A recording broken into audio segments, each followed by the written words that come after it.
Let's continue. Now let's imagine you are going to the doctor. You're not feeling well.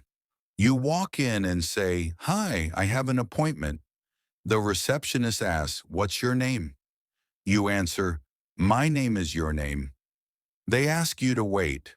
A few minutes later, the doctor calls you in. You sit down. The doctor says, "What seems to be the problem?" You say, "I have a headache," or "My stomach hurts," or "I feel very tired." These are real things. These are words you can use in your life. Listen to how they sound. Repeat them.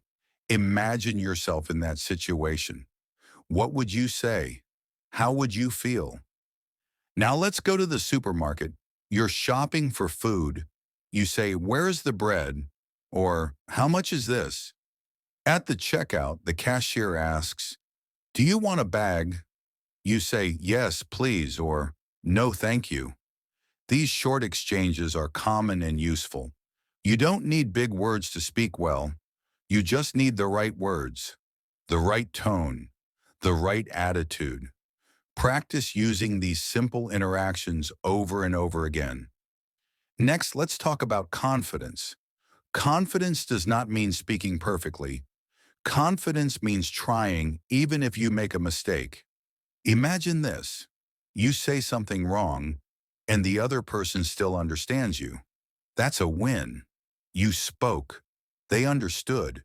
You connected. That's communication. Some learners wait until they're ready, but let me tell you a secret. You become ready by trying. You don't need to be perfect to speak. You need to be brave. Let's practice talking about future plans. Say this out loud. Next weekend, I'm going to visit my cousin. Tomorrow I have a meeting. Next year I want to travel to Canada. Talking about the future is exciting.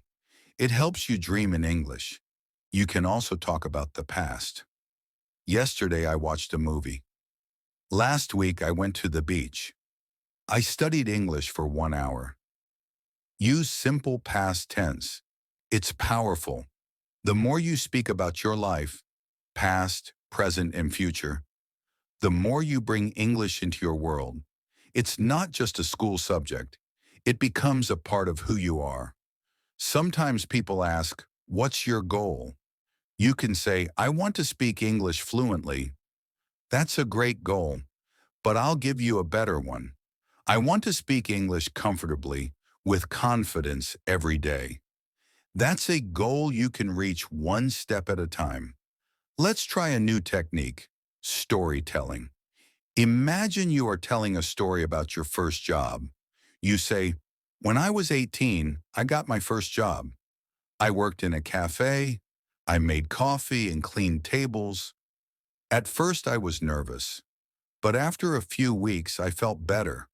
I learned to talk to customers. I made friends. I even saved some money. It was a good experience." Stories help you organize your thoughts. They also help people understand you better. Don't worry if your story is simple. The important thing is to tell it. You can also talk about your dreams. One day, I want to live in another country. I want to learn English and get a better job. I want to meet new people. These are not just dreams. They are goals. Say them out loud. Practice them in English. You're building something new every time you speak. A new part of your identity. A new future. A new story. Sometimes you will feel stuck. You'll forget words. That's okay. It happens to everyone. Even native speakers forget words. Just pause. Breathe. Try another word. Or explain it in a different way. That's communication. That's real English. Let's say you don't know the word for fridge. You can say, "The place where I keep the milk cold." That's good enough. The listener will understand. And maybe they will tell you the right word. And now you've learned something new. Never stop yourself from speaking just because you don't know one word. Use the words you have. Find another way. English is flexible. It's forgiving. It wants you to try. Let's take another example. You want to ask someone for directions. You say, "Excuse me, where is the train station?" If they answer too fast, you say, "Sorry, could you repeat that slowly?" That's a useful phrase. Now imagine this. You're in a restaurant. You say, "I'd like a chicken sandwich, please." The waiter says, "Would you like anything to drink?" You reply, "Yes, a glass of water." These moments are important. They build your experience, and slowly over time, something changes. You start to think in English. You begin to answer without translating. You feel more relaxed. That's when you realize you are becoming a speaker, a real speaker of English. And remember, I am here to help you, to guide you, to encourage you. You are not alone on this journey. Let's continue. Now imagine you are meeting someone new for the first time. They smile at you and say, "Hi, nice to meet you." What do you say? You say, "Nice to meet you too." Then they ask, "Where are you from?" You answer, "I'm from Morocco," or "I'm from Brazil," or "I'm from India." This is how conversations begin. Simple, friendly. Then they might ask, "What do you do?" That means, "What is your job?" You can say, "I'm a student," or "I work in a hospital," or "I'm learning English." And if you don't understand the question, it's okay to say, "I'm sorry, could you say that again?" You don't have to understand everything. You only need to understand enough to keep talking. Use body language. Use your hands. Smile. Be open. That's how communication works. Now let's talk about feelings. Every day you feel something. Maybe you're tired. Maybe you're excited. Maybe you feel nervous. Learn how to express your emotions in English. Say, "I'm happy today." "I'm a little tired." "I'm worried about something." "I feel great." These are simple sentences, but they are powerful. They help you connect with others. Sometimes you want to give someone support. You can say, "Don't worry. It's going to be okay. You can do it. I believe in you." These phrases are part of everyday English. Use them with friends, family, or even yourself. Yes, speak to yourself in English, in the mirror, in your room, when you wake up or before you sleep. Say something positive. Today is a new day. I'm learning. I'm growing. Step by step, I'm getting better. Your brain listens to your voice. It learns from your words. Let's practice describing things. Imagine your room. How would you describe it in English? My room is small but comfortable. There is a bed, a desk, and a window. The walls are white. I have a lamp and a bookshelf. Now imagine you're outside. How's the weather? It's sunny today. It's raining. It's cold and windy. It's a beautiful day. Describing your surroundings helps you notice the world and talk about it. Now let's practice giving opinions. You can say, "I think this movie is good." "I like pizza." "I don't like loud music." In my opinion, learning English is important. These are ways to share your thoughts.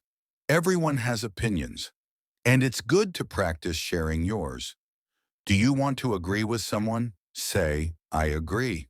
"You're right." "Exactly." "That's true." Want to disagree politely? Say, "I'm not sure about that." "I see it differently." "I think maybe there's another way." This helps you build confidence in discussions. Now let's talk about routines. Think about your daily life. What do you do every day? I wake up at 7 a.m. I brush my teeth. I eat breakfast. I go to work. I come home in the evening. I relax and watch TV. I go to bed at 10 p.m. Talking about your routine is a great way to practice using the present tense. Let's talk about habits. A habit is something you do regularly. You can say, I always drink coffee in the morning. I usually read before bed. I sometimes go for a walk. I never eat fast food. These frequency words, always, usually, sometimes, never, help describe how often you do something. Use them in your speech. Now let's imagine you're traveling. You arrive in a new country. You're at the airport. You go through passport control. The officer asks, what is the purpose of your visit? You say, I'm here on vacation. How long will you stay? You say, 2 weeks. These are real questions you might hear. Practice your answers so you're ready. You arrive at the hotel. The receptionist says, welcome. Do you have a reservation? You say, yes, I booked a room for 2 nights. You go to your room. You call reception and say, hi, I need an extra towel, please. All these are examples of real-world English. And the more you imagine yourself in these situations, the more ready you'll be. And here's something important. Celebrate small wins. If you listen and understand one sentence, that's a win. If you learn one new word, that's progress. If you speak for 1 minute, that's success. It's not about being perfect, it's about moving forward. And every time you listen to English, speak in English, or think in English, you're building a new version of yourself, stronger, braver, more confident. Because learning a language is not just learning words, it's learning a new way to live, to express, to connect. And I'm proud of you. Truly. Keep going. Now let's imagine that you're at a cafe. You want to order something. You walk up to the counter and the person says, hello, what can I get for you today? You smile and say, hi, can I have a coffee, please? Then they ask, would you like milk or sugar? You answer, just milk, please. This simple exchange helps you learn real communication. It's not a textbook.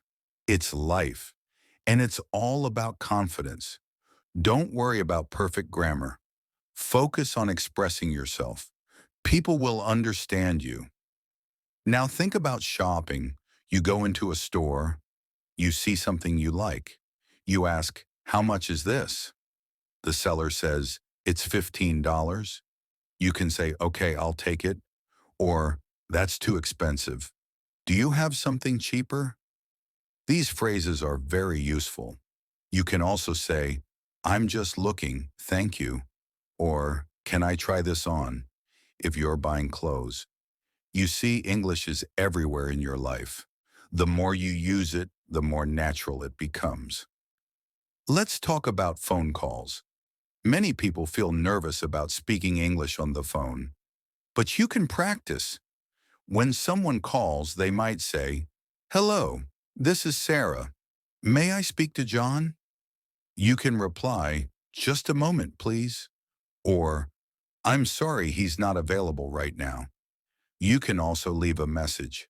Say, can you please tell him I called? Or, can you ask him to call me back? These small sentences make a big difference. Let's talk about emergencies. It's important to know how to ask for help. In an emergency, you can say, help!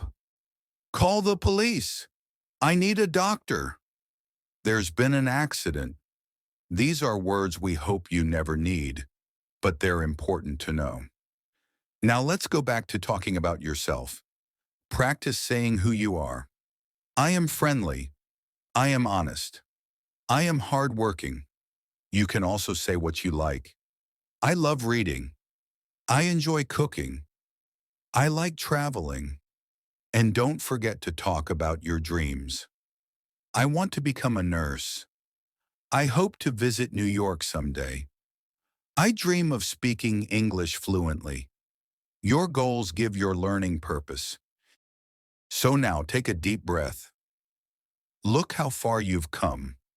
You just listened to thousands of words in English. You understood. You followed along. Maybe you didn't understand everything, and that's okay. That's part of the journey. Every word you hear brings you closer to fluency. Every sentence helps your brain connect ideas. Every time you listen, you grow. You are building something powerful inside yourself. The ability to think in English, to speak with confidence, to connect with the world. And the best part, you're doing it step by step, day by day. You are not alone. I'm here with you. Every episode, every word. We're in this together.